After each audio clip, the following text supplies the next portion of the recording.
Okay. Thank you for APQC for inviting me. I'm so honored, and I was excited when I saw a message from I can't pronounce the name properly. I don't want to pronounce it um wrong. Can, Ibironke. yes, Ibiroke. Sorry about that, Ibiroke. And I was excited. I was like, okay, this is so interesting. And then I was like, let me. It's something that I'm looking forward to present. And today I'll be presenting a session based on use it like a user and not a tester. Is my screen visible? Can everyone see it? Yes, we can. Yes. Okay. So I'm all the way from South Africa, as you see the South African flag. I'm based in Johannesburg, and these are my social media platforms where you can find me, where I do some content, digital content creation, and on LinkedIn I do push some software and technology stuff where I publish all my work. So this is where you'll find my social media, and then here I just added a quote that I daily I mean I live by daily as a tester, where it says QA engineers solve problems that you didn't know exist in ways you do not understand. So that is one quote I live by from my career. I heard it from someone. I'm not sure about the source, but I once heard it from someone, and then it's always been written in my mind as my daily motto to always strive in this career. So I'll move on to the next slide, whereby this is basically a table of context, which is going to show an overview of what the session will be about. So the first slide will be about my background and my session overview. And then moving on to that, we're going to, moving on from that, it's going to be basically telling the difference between an end user and a tester. Then we're going to be talking about user experience and usability. Then we're going to also talk about the benefits of testing like a user, and then also challenges that are related to user experience and expectations, as well as the conclusion, which is tested like a user. So now I'll begin. Okay, I'll start with my background initially. So my journey started about 6 years ago, where I specialized in software quality assurance, ensuring that data and software programs operate as intended, and that I deliver quality programs. I started as an intern in a German company, whereby I was placed in a graduate program where we basically did software engineering, we did business analysis, we did software testing, and then once that software program, the graduate program was done, we had to literally choose which field do you wanna fall under, and then my skills were basically high on the software testing side, and then that's when I chose software testing. Software testing. Sorry, and then I've had experience. So from that graduate program, I moved on to various industries to explore my career and grow my career. I then moved on to banking. I've worked for insurances. I've worked for investment companies. I've also worked for telecommunication, which I can say has equipped me to be where I am today. So that's basically me. I'll just summarize it and keep it there. And then today's session will basically focusing on observing the real user interaction with a product in real life scenarios, rather than just testing a specific defect or technical issue. We'll be basically exploring how and why you need to test like a user, and how to make products actually better for users and be a better tester in general.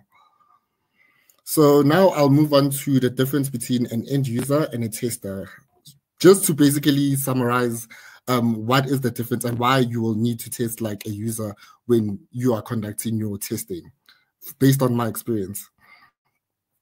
And then, yes, so now I'll start with explaining what a tester's perspective is. As a tester myself, I can say testers focus on seeking bugs and technical issues. We verify strict specifications, and often the approach can usually miss the user's experience when test, because there's so much that you need to focus on. We have BRDs, we have requirements from stakeholders. We can actually miss testing, like, I mean, looking at it from a from a user perspective. So we usually just follow specific scenarios, and these are usually structured, and we ensure that we cover everything, but we don't look at things from a user's perspective. However, that can be very limiting to us and as testers, and we don't think that about the problems and challenges that users usually experience on a daily. We just look at it from a testing and a software background, and we just focus on just testing one thing. And that's what I could say is a tester's perspective. So we usually ask ourselves the question that does this system or product work correctly? And then we follow instructions, and then we just focus on technical validations. That's what a tester does. And now I'm going to elaborate how a user thinks and an end user's perspective, and how you can differentiate that and start thinking from a different perspective when you're conducting some testing. So now we're going to be looking at an end user's perspective. So users usually focus on how well the software meets their needs and expectation in practical use. I'll emphasize on the usability, functionality, and overall satisfaction. You might have seen recently we have adapted. I'm not sure if some countries do have these speed points when you go to restaurants like KFC or McDonald's. You have those screens where you'll just enter, and then you'll be expected to place your order from those screens. So as testers, we need to make sure that it's easy to use and you are looking at it from a user's perspective, because users usually just explore intuitively. They don't think, oh no, I'll need to look at. They usually don't read manuals. So initially they just think, okay, this looks to be. This seems easy, and I'll need to enter that system and place my order, but not understanding how it actually works or reading manuals. They just read instructions and just do it as it is. So users just usually ask, will this system help me accomplish my goal or meet my goal? They don't care about anything else like we testers should be looking at or thinking about.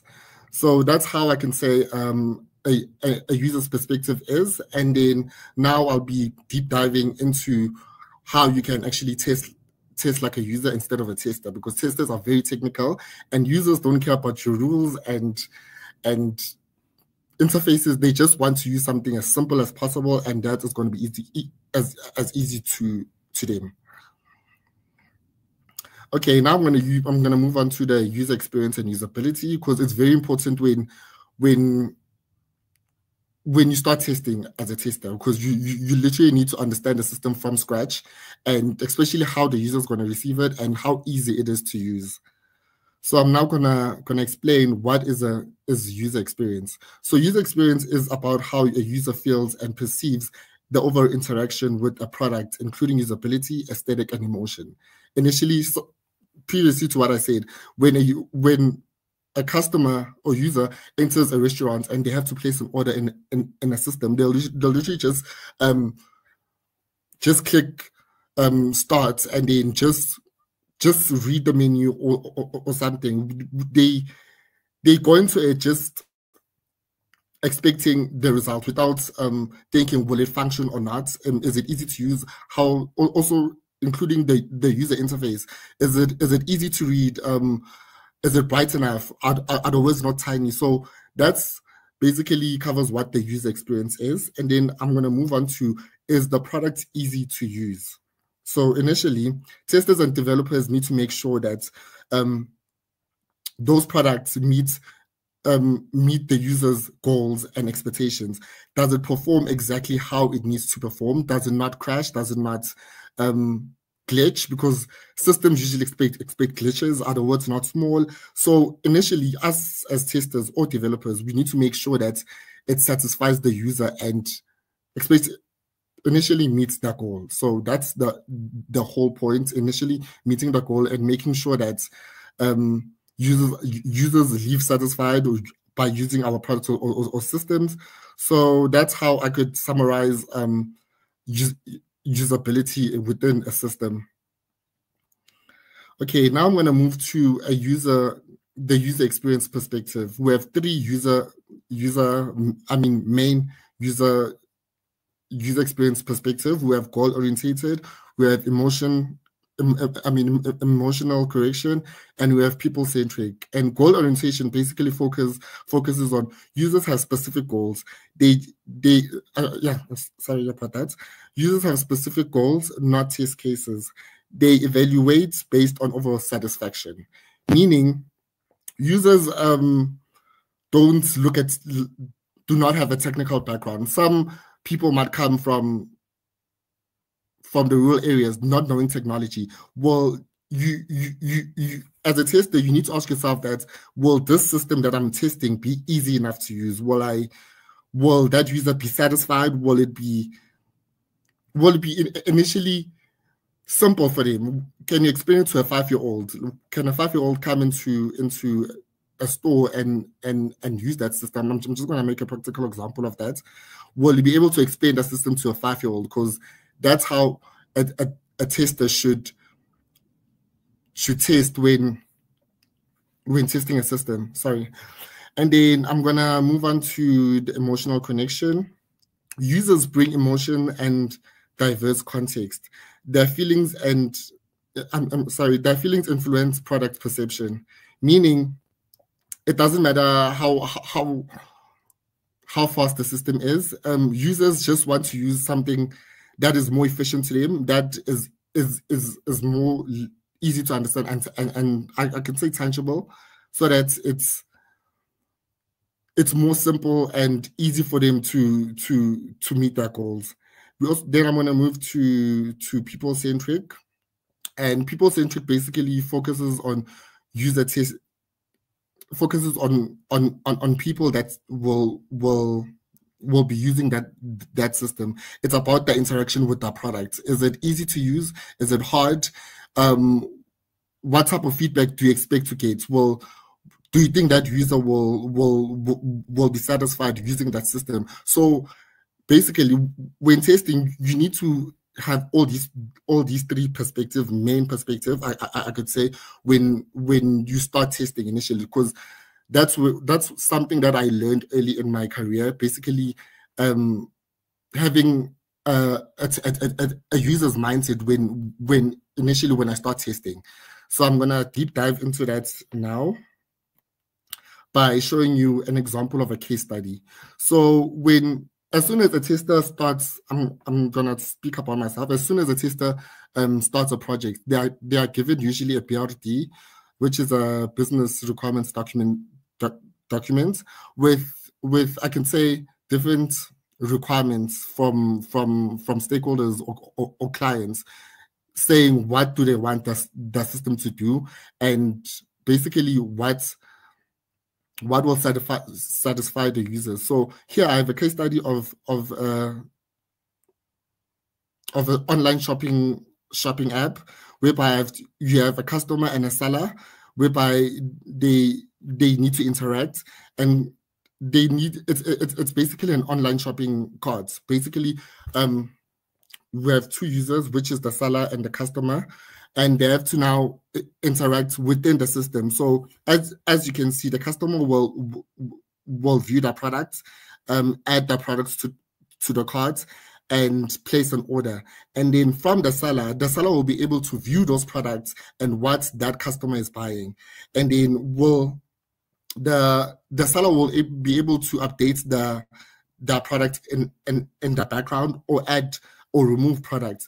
But then from this case study, you can see a holistic overview of how the customer and user interact. So when you start testing, coming back to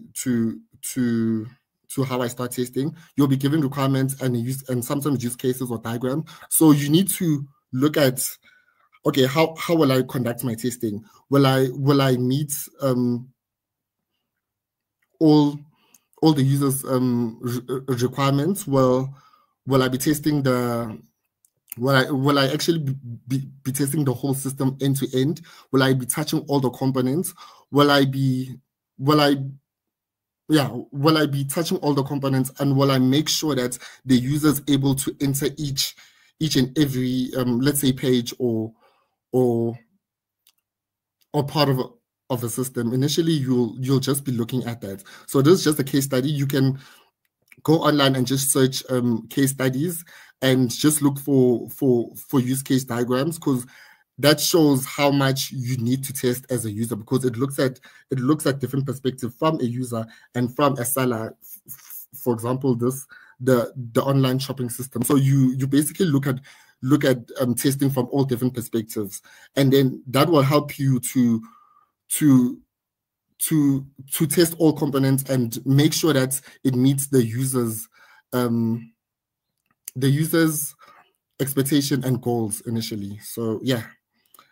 Then I'll now move on to the benefits of testing like a user. So benefits of testing like a user, we have four. I've listed only four main benefits, which is the unexpected use test, unexpected use cases, emotional response, pain points identification, and real life context. So I'll be explaining these ones. So starting by the unexpected use cases. So this uncovers the use cases and workarounds of testing initially. This boosts versatility and helps you test from different perspectives, not just a user. I mean, it's a tester's perspective. You are able to know where each user is coming from. Let's say there's more than one user using that system. Let's say there's a, for example, I'm going to make an example of a shopping cart initially. So who the customer that takes the customer that buys the products, the customer that receives the products, the seller, and the seller. So you'll basically be looking at it from all three different perspectives, and then by just that, it will be beneficial to you, so that you're able to let's say for instance you do find a defect, and then you can be able to explain to the developer or the business analyst that so from this perspective I tested this and this doesn't meet the user's end goal, so can you please look at from this lens, and then fix it in a particular manner so that it will be easy to use. So because some things can be complex, and then taking it back to the developer could not be lenient enough. So you'll need to explain it from a different perspective, and that coming from this type of user, it would be hard for me to access a card or to put in my details or my credit cards. So just all things like that. And then moving on to emotional response, this reveals the emotional impact on products. This usually builds strong user connection. And then I'll also move on to pain points identification, which helps in identifying actual pain points a lot better. It relieves the user struggles initially. So this helps in identifying where the user struggles. Are they able to put that product in the cart? Are they able to enter the credit card details? Are they able to see the delivery details? So this initially testing like a user will initially help you in seeing in identifying issues and seeing what issues could a customer face. And then I'll move on to the real life context. Sorry. Guys, can you see my screen? Sorry. Hello? Yes, we can. Please go ahead. Okay, sorry. I'm just talking too fast. Please tell me if I'm talking too fast. You're good. Okay, no problem. Then I'll move on to the real life context. Real life context is basically understanding how products fits into the daily life of users. This helps provide an invaluable context. Now I'll be moving on to challenges related to experience and challenges related to user experience and expectation. I've listed a couple of challenges, namely unpredictability, reproducibility, edge case detection, mindset shift, time constraints, and lack of automation. So I'm going to go back and explain these. And unpredictability. User behavior is often random and unpredictable, making it difficult to anticipate all possible scenarios and interactions. I'm going to move on to reproducibility. Bugs or issues discover user-based testing and can be hard to replicate consistently, leading to difficulty and debugging and fixing them. I'll move on to edge case detection. This is when users accidentally use features in ways not originally intended, revealing unexpected edge case that might be missed in structured testing. Mindset shifts. A user-based approach requires testers to adapt a user-centric perspective, focusing on the user experience and potential pain points. Time constraints, and time constraints is mostly is one challenge that testers usually face, whereby exploring all possible interactions can be time consuming, especially if the time scope is broad. And then we have lack of automation. User-based testing is often not well suited for automation, making it more of a manual process. So these are some of the challenges that are related to user experience and that users or testers could experience and make it hard for them to test like a user. Then I'll move to techniques to think like a user. So we have know instructions, real-world goals, holistic journey, and observe emotions. In know instructions, in instructions, use the product without reading the instructions first. This initially explores the organically initially. So the real-world goals initially talk about setting goals instead of testing features. This focuses on the desired outcome. The holistic journey is a technique that considers the entire user journey. It doesn't isolate interactions. And then we have observe emotions, which is a technique that pays close attention to your own emotional response. Notes, it can be sometimes frustrations and joys, like, is the system fast enough? Doesn't it glitch? If it's fast enough, how happy and satisfied are you? And then I'll move on to the conclusion of tested like a user. How can we test it like a user? I could say you will need to implement some strategies. I've listed 3 strategies that might work, that have been proven to work, which is the cross-functional shadowing, user for a day exercise, and remove testing documents. And then going back to cross-functional shadowing, teams observe each other's work, fostering empathy, meaning you can ask, in a team, you can ask another tester to check the work that you've done and if you've covered everything, because that could be beneficial to you in case you don't see that something in a user's perspective. So they could come and be like, no, you didn't write this test case clearly. You will need to structure it in a certain way so that when a user is using a system, they're able to understand it. So that's basically cross-functional shadowing. And then use it for a day exercise. This is when employees immerse themselves as users. Basically, they experience the product firsthand. So let's say, just going back to starting a project, you guys will be introduced a system, and then from before testing that system, you just, without doing documentation, seeing the BRD or the different artifacts and documentations and diagrams, you just need to use a system and just understand it. And then from that, you will know already what those issues are and how can you actually on what approach can you actually take in order to test that specific products just by using it without any documentation or understanding or reading a manual. So that is what a user for a day exercise is. And then we have remove testing documentations.